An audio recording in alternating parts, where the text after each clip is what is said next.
Monica James was the kind of woman the world tried to forget. 29 years old, widowed, and raising two kids on her own in a city that never gave her a break. Her husband died 2 years ago in a wreck that stole more than his life. It stole her peace. Since then, every day was a battle just to survive. She worked nights cleaning offices while studying online during the day, juggling food stamps, rent notices, and daycare drop-offs. And through it all, she smiled for her kids. But just because she smiled didn't mean she wasn't tired. Didn't mean she wasn't angry. Her landlord, Mr. Garrison, was the kind of man who smelled like power and acted like he owned more than buildings. He acted like he owned people. He had owned that rundown complex for 20 years, and he made sure everyone knew it. A bitter old man with money in the bank and hate in his heart. From the moment Monica moved in, he had a problem with her. First, it was the music being too loud, though she never played any. Then it was her kids running wild, even though they were barely toddlers. But it wasn't about noise. It wasn't about rules. It was about control. And he didn't like that Monica didn't bow. When the pandemic hit and Monica applied for emergency rent assistance, Garrison lost his mind. "This is a business," he told her, "not a charity." From that day forward, he started a war. He'd bang on her door early in the morning, leave nasty notes taped to her mailbox, and even told the neighbors she was bringing down the value of the building. But Monica? She kept her head down. She kept her heart strong. She knew this wasn't just about her. It was about every mother who didn't have a husband to back her up. Every woman who got called difficult just for standing tall. The final straw came on a Thursday morning. She was making oatmeal for her kids when the banging started. 3 loud knocks like he was the police. Garrison stood there with a paper in his hand and poison in his eyes. "You've got 3 days to vacate," he spat. "You're being evicted. No warning. No conversation. Just a cold, calculated ambush." Monica looked at the paper. Her hands were shaking, but her voice wasn't. She simply said, "Okay," and she closed the door. What Garrison didn't know was that Monica had been preparing for this moment. Every threat, every insult, she'd been documenting it. Every visit, every voicemail, every cruel word whispered under his breath, she had it saved. See, Monica may have been poor, but she wasn't powerless. Every night after work, after putting the kids to sleep, she had been studying tenant rights, fair housing laws, court procedures. She'd even started taking free classes on civil litigation through a nonprofit legal center. She wasn't just surviving anymore. She was arming herself.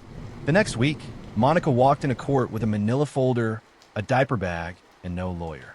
Garrison showed up smug, confident, wearing a $2,000 suit and a crooked smile. But that smile started to crack when Monica stood before the judge and calmly laid out every violation. She had photos of mold he refused to fix, emails he never answered, audio recordings of him threatening her.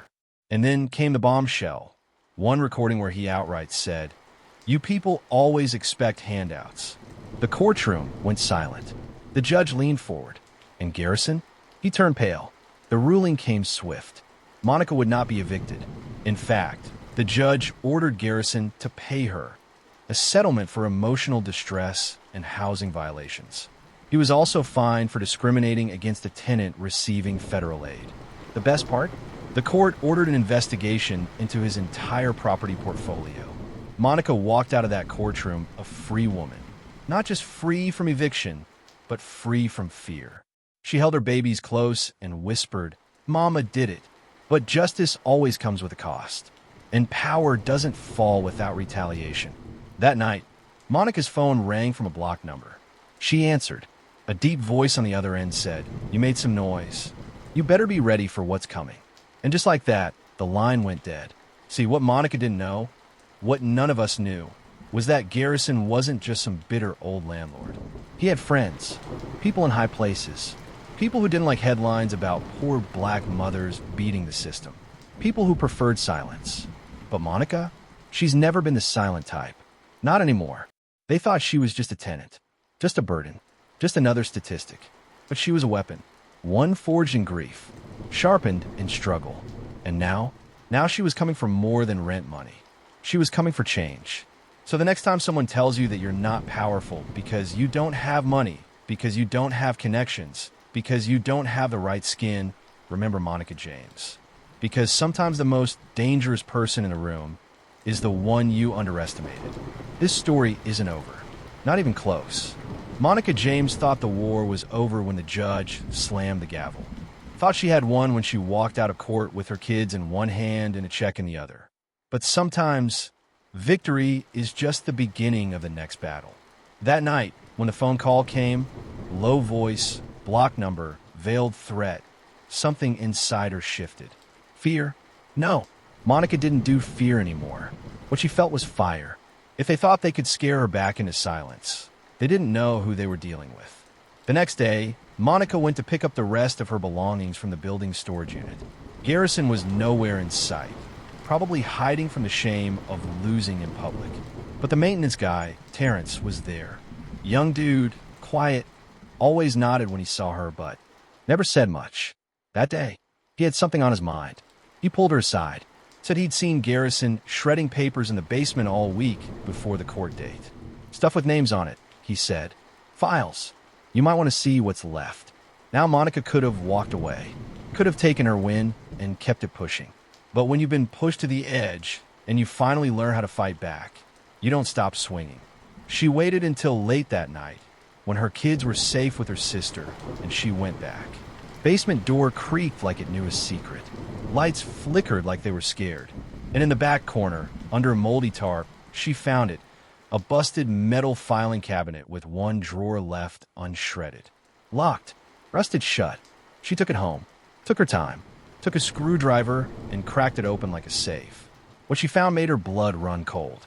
Stacks of tenant applications, lease agreements, and hidden inspection reports. But what caught her eye, what stopped her heart, were the envelopes. Yellowed, sealed, labeled with names she recognized. Families who used to live there. People who had vanished in the middle of the night.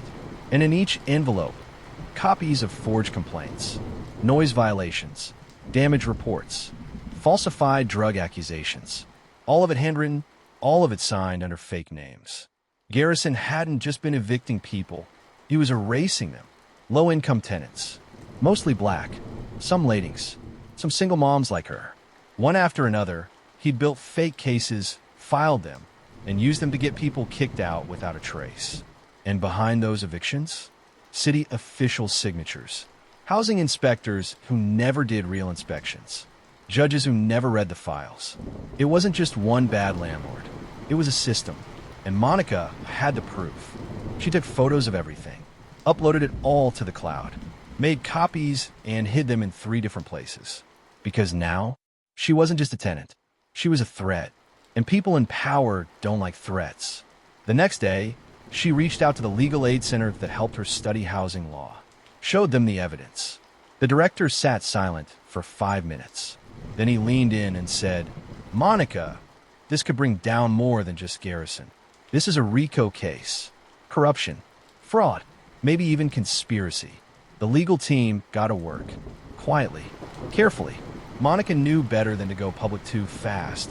People like Garrison didn't go down easy, and she was still a mother first. She had babies to protect, but the pressure was building. She started getting followed. A black SUV idling outside her new apartment at night. Her emails glitching. Anonymous letters in her mailbox. Drop it. She wasn't paranoid. She was prepared. And then one night, her son's daycare called. Said a man came by asking questions. Said he claimed to be an uncle, but Monica didn't have any brothers. That's when she knew they were getting desperate.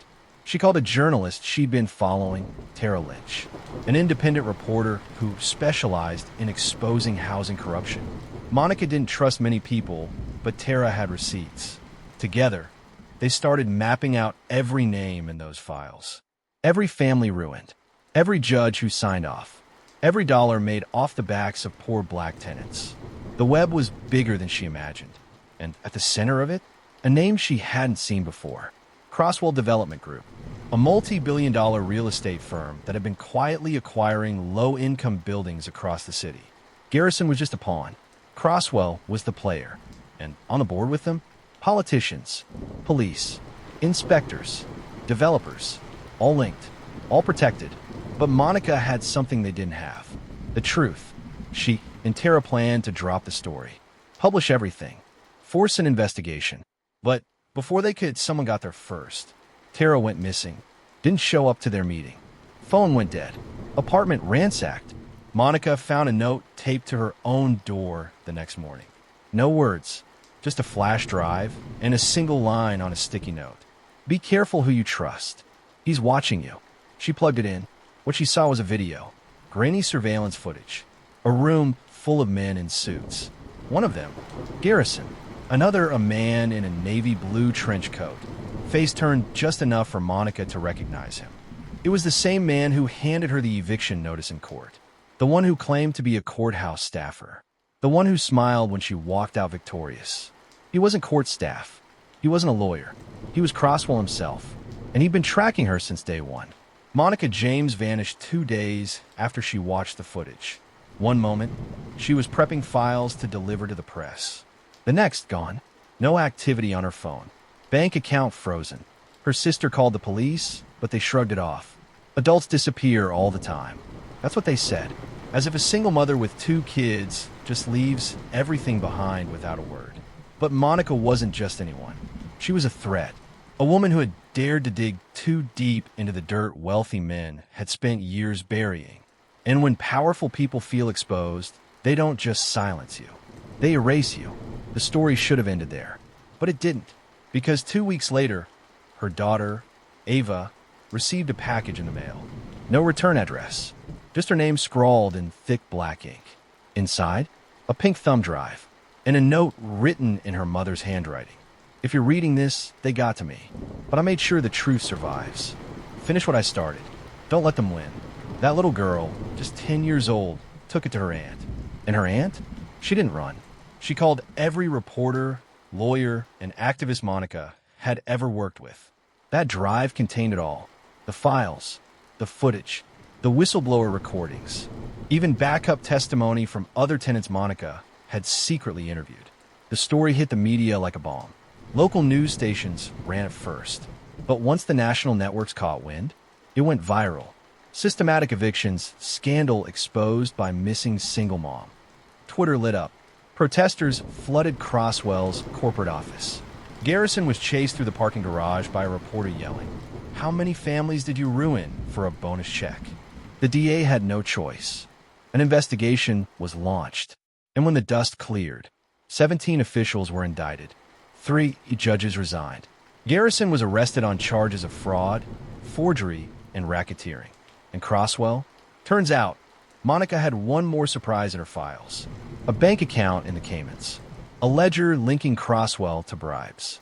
A signed contract proving he paid building managers to manufacture evictions and fast-track developments. His mugshot hit the news 3 days later. And the smile he wore in court that day she beat him? Gone. But here's the part no one expected. A week after the scandal broke wide, Monica walked into a church shelter in another city. Skinny, exhausted, but alive. She had faked her disappearance. With the help of a friend from legal aid, she'd gone underground. She knew once she dropped those files, she'd be hunted. So she vanished on purpose, hidden until the story went public, until her enemies were too exposed to retaliate, until her daughter got that drive and the world had to listen. She sacrificed everything to make sure the truth came out. And when she walked back into that courtroom, this time not as a defendant, but as a key witness in a federal trial, even the judge stood up. Justice wasn't just served.